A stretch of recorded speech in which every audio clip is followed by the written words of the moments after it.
Bismillahirrahmanirrahim. Assalamualaikum warahmatullahi wabarakatuh.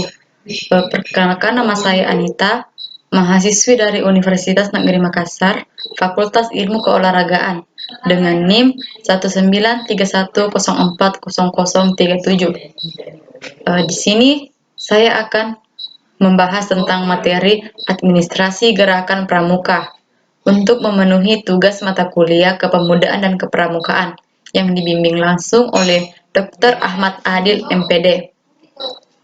Ada beberapa materi yang akan saya bahas. Yang pertama, pengertian. Pengertian administrasi. Administrasi dalam arti sempit adalah segala sesuatu berhubungan dengan proses tulis-menulis atau ketatausahaan.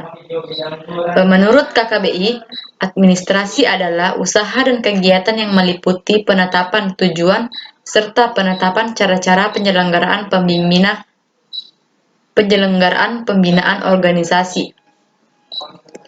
Yang kedua, fungsi administrasi. Fungsi administrasi terdiri dari dua. Yang pertama, untuk melaksanakan pengawasan terhadap semua pekerjaan harus dilakukan menurut ketentuan. Dan yang kedua, sebagai pedoman pokok yang harus dilaksanakan untuk ditetapkan di lingkungan organisasi gerakan pramuka. Berikutnya, yang ketiga, penggolongan administrasi. Untuk mencapai tujuan, maka hal-hal yang berkaitan dengan tulis-menulis, maka digolongkan sebagai berikut. Yang pertama, catatan. Yang kedua, laporan. Yang ketiga, perencanaan, rencana dan program. Yang keempat, keputusan. Yang kelima, surat menyurat. Surat menyurat dalam gerakan pramuka. Surat adalah suatu alat penyampaian berita secara tertulis yang berisi pemberitahuan, pernyataan, permintaan, dan lain-lain kepada pihak lain. Surat menyurat adalah kegiatan pengendalian arus berita, baik tertulis maupun lisan, yang timbul dari adanya pencatatan, laporan, perencanaan, atau program yang keputusan yang memungkinkan adanya permintaan, penjelasan, penambahan, kekurangan atau perubahan. Cara penomoran surat atau surat keluar disusun sebagai berikut. Yang pertama, nomor urut surat keluar, kode kuartir, dan kode bidang atau gugus depan. Contohnya 003 garis miring 02 titik 157 garis mendatar 02 titik 158 garis mendatar C. 003 sama dengan 003 yaitu nomor urut surat keluar. 02 titik 157 garis mendatar 02 titik 158 yaitu nomor gudep. C yaitu kegiatan. Surat menyurat dibagi dalam dua, yaitu surat masuk. Ialah semua tulisan-tulisan atau berita-berita yang diterima dari instansi atau pihak lain yang penerimaannya dipusatkan di sekretariat atau bagian lain yang diberi wewenang untuk tugas itu.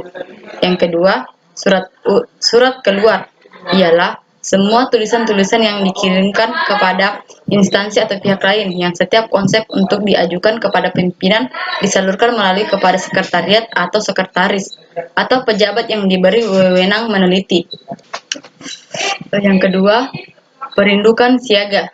Yang pertama, buku presentasi dan buku luran. Kedua macam buku ini dapat dijadikan satu buku, tetapi boleh juga dijadikan dua macam buku. Yang kedua, buku tabungan. Ketiga, buku acara latihan. 4. Buku catatan rapat atau notulen. 5. Buku inventaris. Yang keenam, buku log yang berisi tentang catatan peristiwa-peristiwa yang mengesankan yang pernah dialami oleh satuan. Ketujuh, buku kas atau catatan tentang pemasukan uang dan pengeluarannya. 8. Buku catatan pribadi atau berisi tentang bahan-bahan hasil observasi watak peserta didik, hal-hal yang istimewa, kebaikan dan kekurangan yang ada pada setiap peserta didik.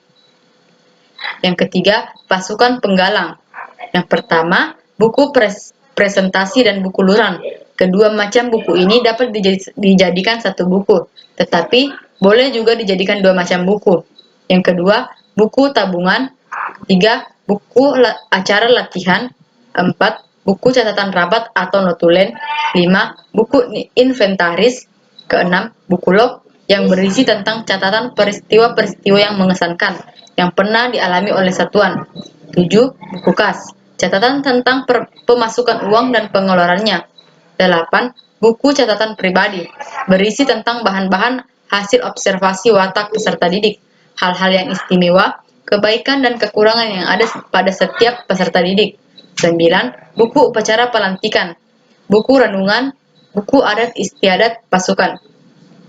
Yang keempat, ambalan penegak. Yang pertama, buku presentasi dan buku lurang. Kedua macam buku ini dapat dijadikan satu, tetapi boleh juga dijadikan dua macam buku. Kedua, buku tabungan, buku acara latihan, buku catatan rapat atau notulen, buku inventaris, buku log yang berisi tentang catatan peristiwa-peristiwa yang mengesankan yang pernah dialami oleh satuan. Ketujuh, buku kas, catatan tentang pemasukan uang dan pengeluarannya. 8. Buku catatan pribadi, berisi tentang bahan-bahan hasil observasi watak peserta didik, hal-hal yang istimewa, kebaikan dan kekurangannya yang ada pada setiap peserta didik. Buku upacara pelantikan, buku renungan jiwa, buku adat istiadat ambalan. Adapun tentang buku catatan pribadi ini merupakan buku yang harus dirahasiakan oleh pembina. Kalau karena sesuatu hal pembina itu pindah atau tidak lagi membina pada satuan itu, buku catatan itu diserahkan kepada pembina yang menggantikannya yang harus merahasiakan buku ini juga. Itulah tadi materi yang bisa saya sampaikan. Mohon dan lebih dan kurangnya mohon dimaafkan. Assalamualaikum warahmatullahi wabarakatuh.